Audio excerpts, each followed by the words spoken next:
Halo teman-teman, ketemu lagi dengan aku Fuan Cibu. Hari ini aku akan masak makaron. Ini kesukaan anak aku dan suami aku. Mau tahu cara buatnya? Tonton videonya sampai selesai. Jika kamu suka dengan video ini, jangan lupa di subscribe.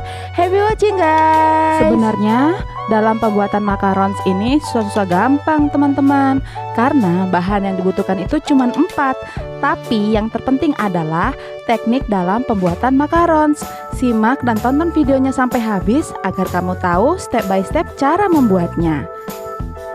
Bahan pertama yang kita butuhkan adalah 3 butir telur.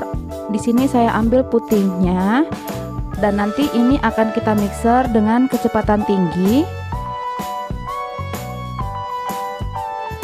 Kemudian saya tambahkan gula pasir.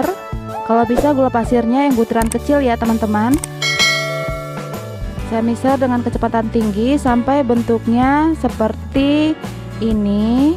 Kita masukkan gulanya secara perlahan. Jadi dalam mengaduk putih telur ini juga merupakan salah satu hal yang terpenting menurut saya ya teman-teman. Dan ini kita harus pastikan gula yang di mixer ini harus benar-benar larut. Ini kita mixer sampai benar-benar kaku.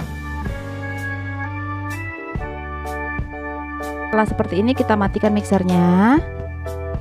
Jadi kalau kita balikan gini nggak jatuh. Seperti ini kita udah bisa ya untuk adonannya.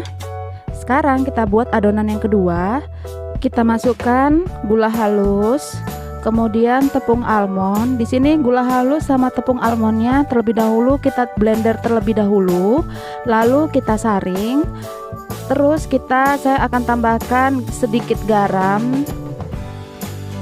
Kemudian aduk-aduk sampai rata, sampai semua adonan tercampur merata.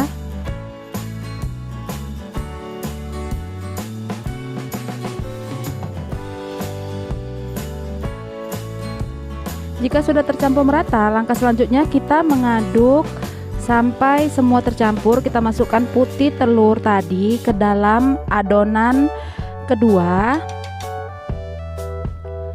Dan ini kita pakai teknik aduk balik. Jadi dalam pembuatan makarons ini merupakan salah satu faktor kegagalan yang sering terjadi pada saat pembuatan makarons.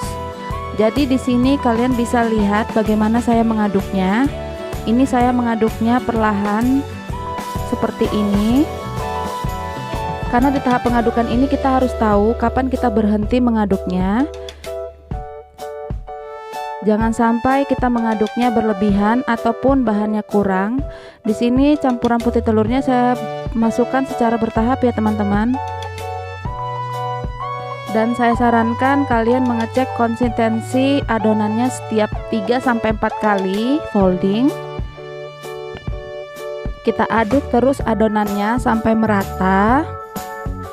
Pelan-pelan saja aduk baliknya. Jadi kalian bisa lihat cara saya mengaduknya seperti ini sampai benar-benar konsistensi adonannya benar-benar seperti pita. Di sini juga kalian bisa menambahkan pewarna ya teman-teman. Tapi saya sarankan sih lebih bagus pakai pewarna yang bentuknya gel gitu. Tapi karena saya tidak punya yang bentuk gel, saya pakai pewarna biasa dari merek kupu-kupu. Saya pakai warna pink.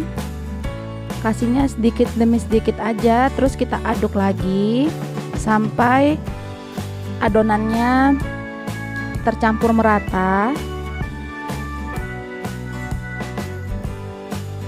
Jika sudah tercampur merata, adonannya bisa kita cek. Di sini saya akan cek sampai konsistensinya bisa seperti pita. Kalian bisa lihat sendiri. Jika belum seperti pita, kita aduk terus. Kurang lebih untuk mengaduk adonannya 3-4 menit ya teman-teman. Nih kalian bisa lihat sendiri. Ini masih perlu diaduk lagi. Saya coba aduk lagi. Nah ini adonannya udah mulai seperti pita ya teman-teman. Ini bisa saya tunjukin, kita bisa buat angka 8 gitu, nggak putus. Nah, setelah adonannya sudah seperti pita, kalian bisa masukkan ke dalam piping bag.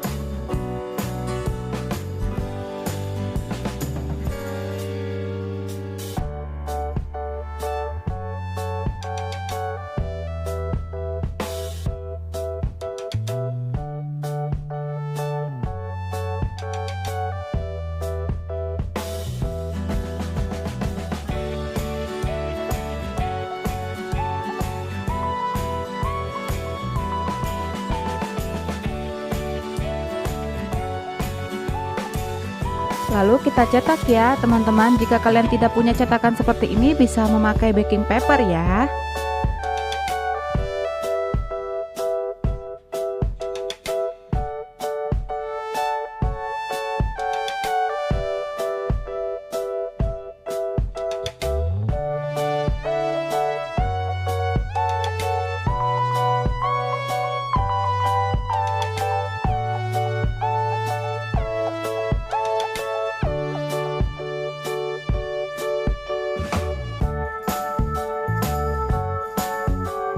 Lalu kita hentakkan adonan beberapa kali. Ini untuk menghilangkan gelembung udara di dalam adonan makaron. Kemudian kita berikan topping sprinkle gitu sesuai selera teman-teman. Kemudian kita akan resting adonannya sampai benar-benar kering ya. Ini aku resting memakan waktu sekitar 50 menit. Lalu kita cek, jika adonannya tidak lengket lagi, berarti adonannya sudah siap untuk dipanggang. Lebih dahulu kita panaskan ovennya dengan suhu 150 derajat Celcius. Kemudian kita turunkan menjadi 130 derajat Celcius. Kita panggang api atas bawah selama 18 menit. Atau kalian bisa sesuaikan dengan oven yang ada di rumah ya. Sesudah kelar, kita akan menambahkan filling sesuai dengan selera masing-masing. Di sini aku pakai buttercream. Ini dia hasilnya, sudah jadi ya teman-teman. Tuh, bagus banget ya. Oh iya, jangan lupa di subscribe channel ini dan aktifkan juga tombol lonceng kamu. Terima kasih sudah nonton video ini. Sampai jumpa di video selanjutnya. Bye bye.